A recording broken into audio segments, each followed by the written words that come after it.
Today we're going to explore a little bit round about the subject of ethics, looking at different philosophical approaches to ethics in the West and thinking about how this might apply to business and look at the main debates surrounding ethics in business.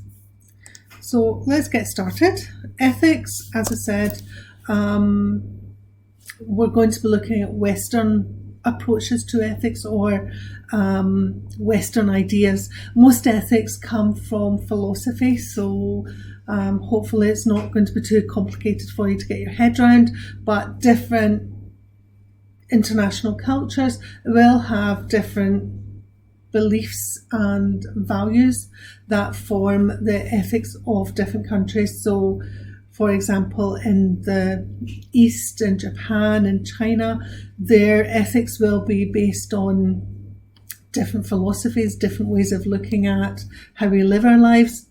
Their values will be different, but as I say, for the purposes of this video, I'm going to look particularly at Western approaches. So there are three main ones that I'm going to look at today.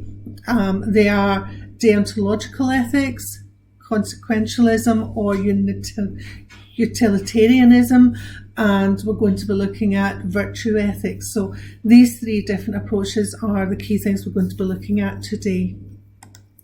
So deontological ethics is based on the premise of something is either right or wrong, and it's 100%. It's either right or it's wrong, it's good or it's bad. There's no grey areas. I think, as I've got down here, so something like murder is wrong and it doesn't matter what the justification may be. There is no justification for murder. 100% of the time, murder is wrong. Another example which might help to think about applying it to some of the other theories we're going to be looking at in a moment or two, if we think about the debates surrounding issues such as abortion. Some people believe that abortion is wrong and should never happen, irrespective of the circumstances. A woman should never have an abortion. And that's their ethical viewpoint on that particular matter. So deontological ethics is very clear cut. It's right or wrong. And you think about educating children, when we're teaching children what's good and what's bad, how to behave, don't lie, these sorts of things. They're based on these deontological premises of something is either good or bad, right or wrong. So hopefully that one's fairly straightforward. The next one is based on the idea of consequences. So rather than the act itself being good or bad, what we're thinking about is what are the consequences of the act that's taken. So really what we're thinking about is we may carry out an act that hurts or damages a small group of people or one person, but by taking that action we're actually benefiting many more people. So from a business point of view, it could be making 5 people redundant to protect the employment jobs of 100 people. So the argument would be that, making people redundant, people losing their jobs is bad. But because 100 people are keeping their jobs and they're benefiting and they're being looked after and they're benefiting from it, that would make it okay. So that would still be considered to be an ethical viewpoint. If we think about the first example in the last slide, murder is wrong. But if we were to kill, murder a mass murderer, then can we justify that action because we are protecting the lives of other people that murderer would have gone on to also murder? So by taking that person out of society, we're protecting more people. So that could be argued under this kind of ethical approach, this philosophy. Then it could be argued that that's a good action to take. But this is about the greater good, taking an action that the majority of people will benefit from. And I can see how that would be justified in lots of cases. So hopefully that one is quite clear for you. The third one is looking at virtues, and the idea with this one is that you're either a good person or a bad person, and under this philosophy they will have a list of virtues that they think describes a virtuous person, and that you are then always going to act virtuously, you're always going to act ethically because of the values that you possess. So the argument would be that if you're a virtuous person, if you have these characteristics, you cannot then behave unethically because it just goes against who you are. So from that point of view, ethical behaviour and morals are not something that can be learned because it's something that's innate, it's something that you're born with. But some of the other ideas, we can teach people what's right and wrong. As I said, when you're bringing up children, you're teaching them what is right and wrong, what is acceptable behaviour, what is the behaviours that they will get rewarded for, and what are the behaviours they will be punished for. And society does that as a whole as well. That's why we have a legal system. It's why we have prisons, so that we're letting people know that they're acting against what we consider to be ethical behaviour. They're acting against our morals. So all of these things are really important.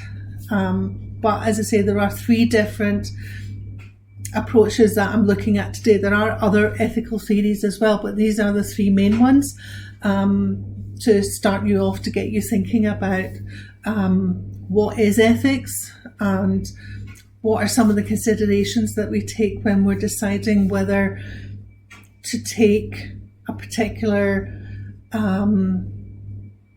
course of action. If you're in the workplace and you're faced with a dilemma, which is raising certain ethical issues, how do you decide what to do? How do you decide what's the correct course of action? And perhaps looking at some of these philosophies will help you make those decisions. So that leads us on to thinking about organisations, and we look at these different ethical philosophies that I've talked about, and we can think about how they relate to the workplace. So if we're thinking about deontological ethics, that's about things being right and wrong. That a lot of that is laid down by our employment legislation, that the law tells us what's right and what's wrong, that if you break the law, that's obviously unethical. But obviously there are grey areas where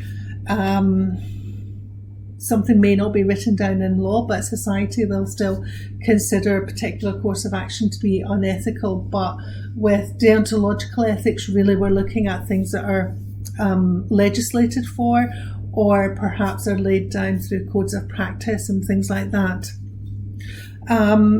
The consequentialism or utilitarianism, you need to think about the consequences of your actions. So, if a company is thinking of expanding, how's that going to impact on people? What are the consequences going to be of doing that? Or if they're shrinking, or changing how work is done, then they have to think about the consequences. They have to think about how these things are going to impact on people when they're deciding whether a course of action that they're planning to take is ethical. And the last point I wanted to make here is the idea that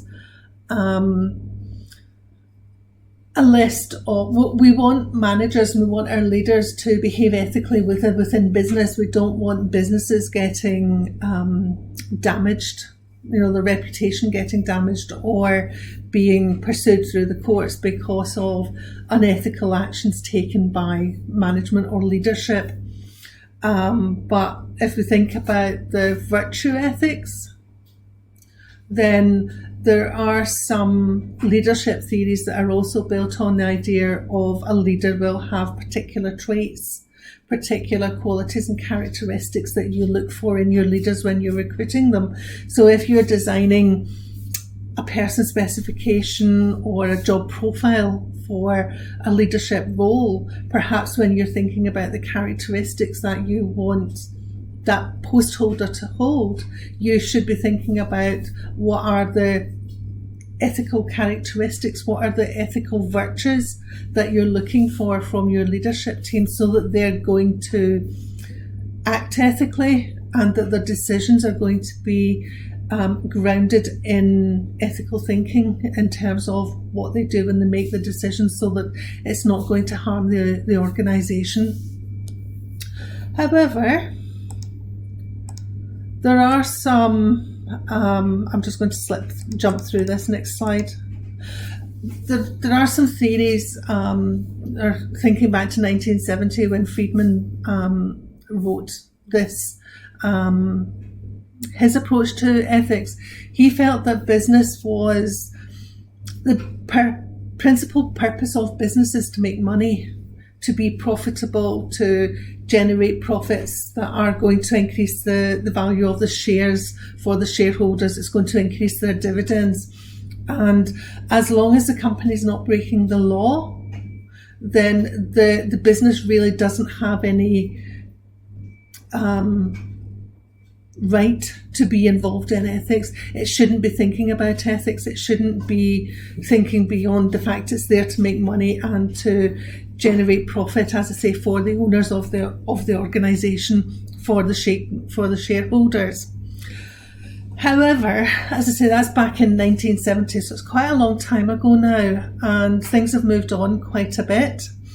And a more current way of thinking is to think about stakeholders, to think about the impact the business is having, not just on the shareholders, but on all of the stakeholders, on the employees, on the customers, on the clients, on the suppliers, on competition perhaps as well, but also on society, thinking about how it's impacting on the community within which it operates, that business doesn't operate on its own.